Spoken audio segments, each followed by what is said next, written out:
Hi welcome back to ಜ್ಯೋತಿ ಅಡುಗೆ ಮನೆ channel. ನಾನಿವತ್ತು ನಿಮ್ಗೆ ತೋರಿಸ್ತಾ ಇರೋ ರೆಸಿಪಿ ಮೆಂತೆ ಕಾಳಿನ ಪಲ್ಯ ಯಾವ ಥರ ಮಾಡೋದು ಅಂತ ತೋರಿಸ್ತೀನಿ. ಹಾಗೆ ವಿಡಿಯೋನ ಸ್ಕಿಪ್ ಮಾಡಿದೆ ನೋಡಿ, ಯಾಕಂದರೆ ಮೆಂತೆ ಕಾಳಿಂದ ಏನೇನು ಯೂಸ್ ಇದೆ, ಯಾವ ಥರ ಮಾಡಿದರೆ ಪಲ್ಯ ಒಂಚೂರು ಕಹಿ ಆಗಲಾರ್ದೆ ಚೆನ್ನಾಗಿ ಬರುತ್ತೆ ಅಂತ ಹೇಳ್ತಿರ್ತೀನಿ. ಅದಕ್ಕೋಸ್ಕರ ಸ್ಕಿಪ್ ಮಾಡಿದೆ, ಫುಲ್ ವಿಡಿಯೋ ನೋಡಿ. ನಾನಿಲ್ಲಿ ಒಂದು 100ರಿಂದ 150 ಗ್ರಾಮ್ ಆಗೋಷ್ಟು ಮೆಂತೆ ಕಾಳನ್ನ ಒಂದು ದಿನ ನೀರಲ್ಲಿ ನೆನೆಸ್ಬಿಟ್ಟು, ಅಂದರೆ ಒಂದು 8ರಿಂದ 10 ತಾಸು ನೆನೆಸ್ಬಿಟ್ಟು ಅದನ್ನು ಒಂದು ಏರ್ ಟೈಟ್ ಕಂಟೈನರ್ ಬಾಕ್ಸಲ್ಲಿ ಹಾಕಿ ಒಂದು 2 ಡೇಸ್ ಹಾಗೆ ಬಿಟ್ಟಿದ್ದೀನಿ. ಈ ಥರ ಮೊಳಕೆ ಬಂದಿದ್ದಾವೆ ನೀಟಾಗಿ. ನಾನು ಹಾಕಿ ಇಟ್ಟಿರೋ ಬಾಕ್ಸ್ ತೋರಿಸ್ತೀನಿ ನೋಡಿ ನಿಮಗೆ. ಈ ಬಾಕ್ಸಲ್ಲೇ ಹಾಕಿಟ್ಟಿದ್ದು ನಾನು. ಒಂಚೂರು ಗಾಳಿ ಆಡಬಾರ್ದು ಬಾಕ್ಸಲ್ಲಿ, ಒಂಚೂರು ನೀರೂ ಇರಬಾರ್ದು, ಆ ಥರ ಹಾಕಿಟ್ಟಿದ್ದೆ. ಈ ಥರ ಮೊಳಕೆ ಬಂದಿದ್ದಾವೆ. ಆ ಕ್ವಾಂಟಿಟಿಗೆ ತಕ್ಕಂಗೆ ನಾನು 4 ತತ್ತಿನ ಯೂಸ್ ಮಾಡ್ಕೋತಾ ಇದ್ದೀನಿ. ಹಾಗೆ ಒಗ್ಗರಣೆಗೆ ಒಂಚೂರು ಕೊತ್ತಂಬರಿ, ಕರಿಬೇವಿನ ಸೊಪ್ಪು, ಹಸಿಮೆಣಸಿನ್ಕಾಯಿ, ಹಾಗೆ ಒಂದು 2 ಈರುಳ್ಳಿನ ಕಟ್ ಮಾಡಿಟ್ಟಿದ್ದೀನಿ. ಮತ್ತು ಒಗ್ಗರಣೆಗೆ ಸ್ವಲ್ಪ ಎಣ್ಣೆ, ರುಚಿಗೆ ತಕ್ಕಷ್ಟು ಸ್ವಲ್ಪ ಉಪ್ಪು. ಇಷ್ಟಾದರೆ ಸಾಕು. ಈ ಮೆಂತೆ ಕಾಳಿನ ಪಲ್ಯನ ಕ್ವಿಕ್ಕಾಗಿ 5 ನಿಮಿಷದಲ್ಲಿ ಟೇಸ್ಟಿಯಾಗಿ ಮಾಡ್ಬೋದು. ಹೇಗೆ ಅಂತ ತೋರಿಸ್ತೀನಿ ನೋಡಿ. ಗ್ಯಾಸ್ ಸ್ಟವ್ ಆನ್ ಮಾಡಿಬಿಟ್ಟು ಒಂದು ಬಾಣಲೆ ಇಡ್ತಾಯಿದ್ದೀನಿ.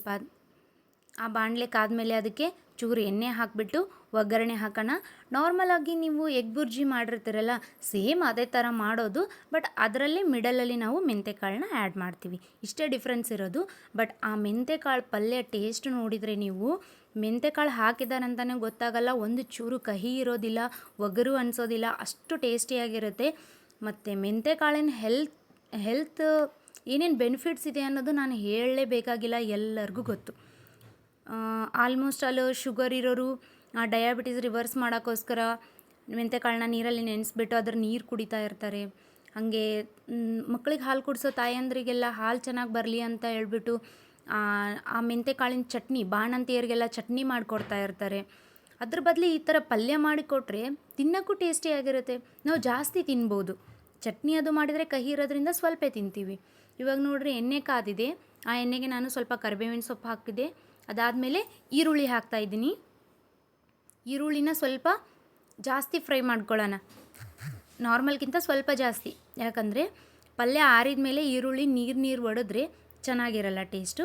ಸ್ವಲ್ಪ ಜಾಸ್ತಿ ಫ್ರೈ ಮಾಡಿಕೊಂಡು ಆಮೇಲೆ ನಾವು ಪಲ್ಯದಲ್ಲಿ ಅದು ಈರುಳ್ಳಿ ನೀರು ಬಿಡಲ್ಲ, ಹಾಗಾಗಿ ಪಲ್ಯ ಚೆನ್ನಾಗಿ ಟೇಸ್ಟ್ ಆಗುತ್ತೆ. ಮೆಂತೆಕಾಳು ಮತ್ತು ಹೆಣ್ಣುಮಕ್ಳಿಗೆ ಎಲ್ಲರಿಗೂ ಗೊತ್ತು, ಮೆಂತೆಕಾಳು ಕೂದಲಿಗೆ ಬಹಳ ಒಳ್ಳೆಯದು ಅಂತ. ಹೇರ್ ಮಾಸ್ಕ್ ಎಲ್ಲ ಮಾಡಿ ಅಪ್ಲೈ ಮಾಡ್ತಾ ಇರ್ತಾರಲ್ವ, ಅದ್ರ ಬದಲು ನಾವು ದೇಹಕ್ಕೆ ಇಂಟೇಕ್ ಮಾಡಿಬಿಟ್ರೆ ನಮ್ಮದು ಹೇರ್ ಜೊತೆಗೆ ಸ್ಕಿನ್ ಕೂಡ ಚೆನ್ನಾಗಾಗುತ್ತೆ, ಬ್ಲಡ್ ಇಂಪ್ರೂವ್ಮೆಂಟ್ ಚೆನ್ನಾಗಾಗುತ್ತೆ.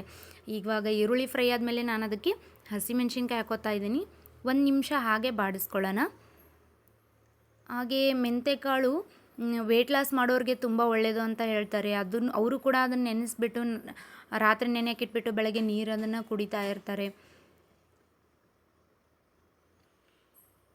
ನೋಡಿ. ಇವಾಗ ಮೆಣಸಿನ್ಕಾಯಿ ಫ್ರೈ ಆಗಿದೆ,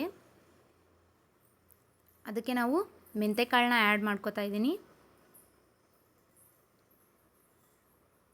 ನೋಡಿ ಎಷ್ಟು ಚೆನ್ನಾಗಿ ಮೊಳಕೆ ಬಂದಿದ್ದಾವೆ ಮೆಂತೆಕಾಳು. ಈ ಥರ ಮೊಳಕೆ ಬಂದರೆ ಮಾತ್ರ ಪಲ್ಯ ಇಷ್ಟು ಟೇಸ್ಟಿಯಾಗಿರುತ್ತೆ, ಸೂಪರಾಗಿರುತ್ತೆ. ಇದ್ರ ಜೊತೆ ಚಪಾತಿ ಒಳ್ಳೆ ಕಾಂಬಿನೇಷನ್ ಆಗಿರುತ್ತೆ. ನೋಡೋಕ್ಕೆ ಸುಮ್ಮನೆ ಒಂದು ಮಡಿಕೆ ಕಾಳು ಥರ ಪಲ್ಯ ಥರನೇ ಅನಿಸುತ್ತೆ. ಇದನ್ನು ಒಂದು 2 ನಿಮಿಷ ಹಾಗೆ ಫ್ರೈ ಮಾಡ್ಕೊಳ್ಳೋಣ. ಒಂದು ಅರ್ಧ ಬೆಂದಿರಬೇಕು ಮೆಂತೆಕಾಳು.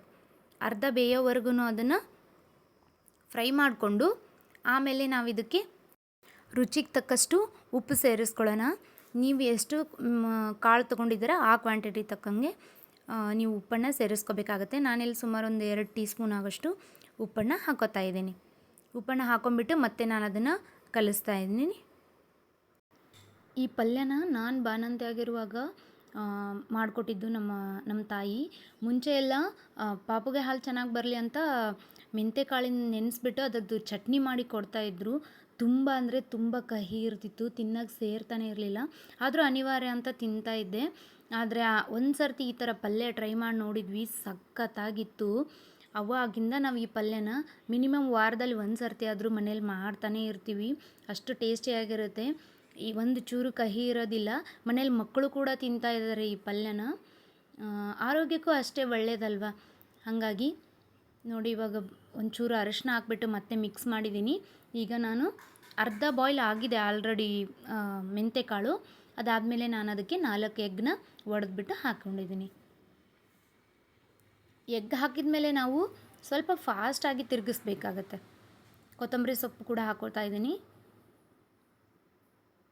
ಯಾಕೆ ಫಾಸ್ಟಾಗಿ ತಿರುಗಿಸ್ಬೇಕು ಅಂದರೆ ತತ್ತಿ ತಳ ಹಿಡಿದ್ಬಿಡುತ್ತೆ ಅದು. ಆಲ್ಮೋಸ್ಟ್ ಎಗ್ ಬುರ್ಜಿ ಮಾಡೋರಿಗೆಲ್ಲ ಅನುಭವ ಇರುತ್ತೆ ಇದು. ನಾರ್ಮಲ್ ಎಗ್ ಬುರ್ಜಿ ಮಾಡೋ ಥರನೇ, ಬಟ್ ಮೆಂತೆಕಾಳು ಆ್ಯಡ್ ಮಾಡ್ಕೊತೀವಿ ಅಷ್ಟೇ ಇದರಲ್ಲಿ. ಸ್ವಲ್ಪ ಚೆನ್ನಾಗಿ ಬೇಗ ಕಲಿಸ್ತಾನೆ ಇರಬೇಕು, ತಳ ಹಿಡಿಬಾರ್ದಲ್ವ, ಅದಕ್ಕೋಸ್ಕರ. ಫೈನಲಾಗಿ ನೋಡಿ ನೀವು, ಪಲ್ಯ ಇಷ್ಟು ಸೂಪರಾಗಿರುತ್ತೆ. ಸ್ವಲ್ಪ ಆಯಿಲ್ ಹಾಕ್ತಾಯಿದ್ದೀನಿ ನಾನು ಮೇಲೆ, ಇನ್ನೊಂಚೂರು ತಳ ಹಿಡ್ದಿದ್ರೂ ಕೂಡ ಬಿಟ್ಕೊಳ್ಳುತ್ತೆ ಮತ್ತು ಮುಂದೆ ತಳನೂ ಹಿಡಿಯೋದಿಲ್ಲ. ಈ ಪಲ್ಯ ಪೂರ್ತಿ ಉದುರುದ್ರ ಆಗೋವರೆಗೂ ನಾವು ಇದನ್ನು ಹೀಗೆ ಕಲಿಸ್ತಾನೇ ಇರಬೇಕು.